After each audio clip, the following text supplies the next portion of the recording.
Returning to Khajuraho, and just to insert a reminder that it is the geography of India with its massive mountain peaks that are viewed as sacred, such as, just for example, Mount Kailash, that we've already taken a look at. Those mountain peaks become a source of inspiration for the design of architecture. And I think you can see here that Khajuraho does, in fact, resemble a mountain range. It's not that feature, however, that makes this world famous. This sees tons of tourists, flocks of tourists on an annual basis, and it is because of the exterior decoration. Somewhere around 10% of the carvings at Khajuraho are very sensual in nature, and that's what's given this particular monument its fame. This is figure 3.29 from Khajuraho. It is a depiction of Vishnu and Lakshmi, and this couple is a part of a massive sculptural program that brings to life the organic qualities of the architecture here. We already saw that it looks like a mountain range. Well, that mountain range is enlivened even more with kind of dynamic, flowing, moving pieces of sculpture that have very, very sensual qualities as the figures, like Vishnu and Lakshmi, kind of bend and float together, curving, almost becoming one individual.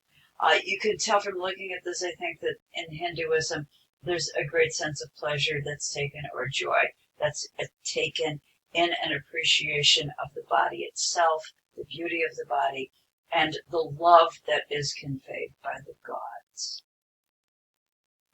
Vishnu is one of the main figures of Hinduism, and this is Vishnu. You can see the curving form, almost an S shape of his body on the left. Vishnu is part of the triad of the main male divine beings, who are, of course, a representation for us to easily approach of the single absolute. Again, we have Brahman, the creator, Vishnu, the preserver, and Shiva, the destroyer.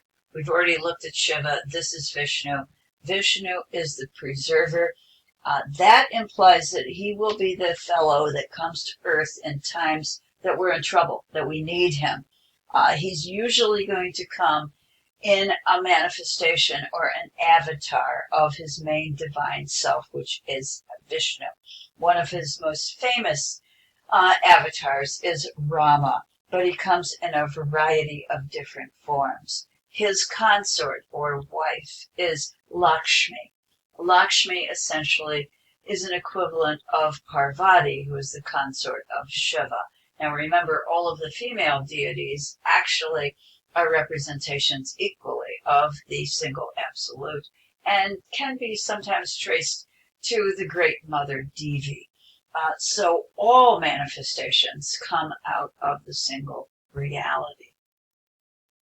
You can see the rounded forms of our figures, the dynamism and the rhythmic movement of the two individuals. You can also see the similarity of Lakshmi to our earlier Yakshi figures, a very well endowed individual with a necklace between her swelling breasts.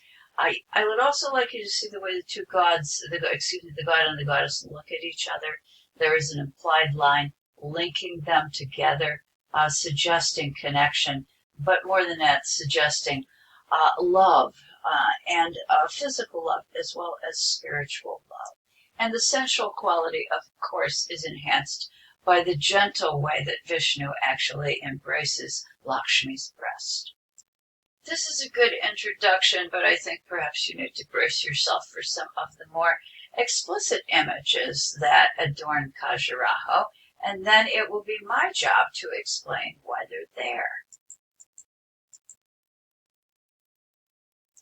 These are among the images that tend to be viewed as erotic, highly charged sensual depictions of people engaged in sexual practice, sometimes couples, as I have on the left, and then sometimes groups of individuals who are interacting together, as I have down in the bottom image right here. this is possible only in India to find such erotic elements of spiritual art. And please, I would like you to recognize that these are spiritual in nature. So we need to ask the question, how did we manage getting such sexual images on a temple, a place that's a dwelling spot for a god? We do think more than one source. One, of course, is going to be the Indus Valley cultural traditions, which were based on early fertility cults. And I've already referenced the way in which Lakshmi seems to adhere to practices of depicting yakshis, and those yakshis can be traced back to Indus Valley fertility images. But we also think there's something else that is going on. As Hinduism develops, one of the underlying principles is the notion that our greatest desire is to form a union once again with the single absolute, that will be our liberation from the cycles of rebirths. That union of the soul with God, we think, is parallel with the human union. So human physical union is shown symbolically as a union with the divine. In other words, our sensual ideas and impulses are simply being directed to a religious or a spiritual or to a higher purpose. And what we get is a physical and mystical union all in one.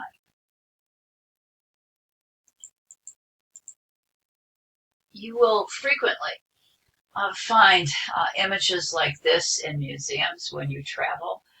The one that's on the left used to be out in the Philadelphia Museum of Art, and I do have to admit they tucked it in a corner so it wasn't easily seen. The one that is on the right is, as far as I know, on view currently at the Metropolitan Museum of Art. Museum curators generally euphemistically refer to these as loving couples or amorous couples or lovers. What we think they are references, and in both of these, and that's why I'm showing them to you, of the origins coming out of Indus Valley. And the reason I say that is if you look up at the top of this one and you look at the top of this one, you're going to see vegetation, just as you do in the Yakshi images that we believe are inherently connected with Indus Valley. So one of the sources, most definitely, is in fact the roots of the fertility-based practices of the Indus Valley. By the time we enter the fully developed Hinduism, though, the religion has become infinitely more complex, and sensual references refer in a very symbolic way to our desire to be connected again with the divine. I think I can give you a clearer example of that. This is figure 338 in our textbook, and it's a picture of Radha and Krishna in a grove. It's from India, it's 18th century, and it is a manuscript illumination. In other words, it is a painting found in a book, essentially, or paint on paper, relatively small in scale. It depicts Krishna and one of his earthly lovers. Krishna is another avatar or manifestation of the god Vishnu, come to earth again to save us in times of need. While he's here, he has an earthly companion. Her name is Radna, and without that explanation, you would be able to tell that you're looking at two lovers in a glade. However, in this case, it also has a very, very symbolic meaning. Radna, the human, embraces and clings to Krishna, who is really Lord Vishnu. Again, just a reminder, Vishnu, as well as Krishna, an avatar of Vishnu, are manifestations of the single absolute. What this really references is the human in search of the divine, the human Atman, that little chunk that we have from the single absolute, searching to reconnect with the divine, and perhaps even showing it in an incredibly sensual way, as in this context here. The painter was well aware of the need to unify with the divine, to mingle, to mix, to become one with the divine.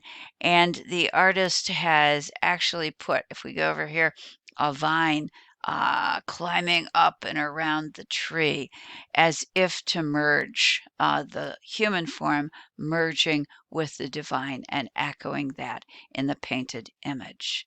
So these images that appear at Khajuraho, then, however overtly sexual they may be, we also understand them as very spiritual images, which do represent our desire once again to merge with the single absolute.